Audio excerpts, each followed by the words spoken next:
ভাই নগেন আছে না লম্বা করে কুটিলা এসে বলে মা আমাদের বাড়িতে তো জয় কিসের মা? আর বলিস নে তোর বৌদি আজকে একটা স্বপ্ন দেখেছে। স্বপ্ন? কি স্বপ্ন শুনি? কুস্বপ্ন দেখেছে নাকি তোর দাদা মারা গেছে তাই ভানুদেবের পূজা দিতে ও এই স্বপ্ন। এই যে বউ তুমি আর কোন স্বপ্ন দেখোনি? কি?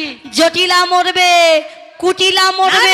না না না না আর মানে কারো দেখিনি। তুমি জানো যে আমার দাদার কথা বললে আমার মা গলে যাবে, তাই আমার দাদার কথা বলেছো, তাই না? তা না সত্যি সত্যি। শোনো বউ, কি? কয় কুটিলা সব ঝুটিলা কুলখাদারের দর, কয় কুটিলা সব জটিলা কুলখাতারি না। তোমরা দাদার কোলে কালী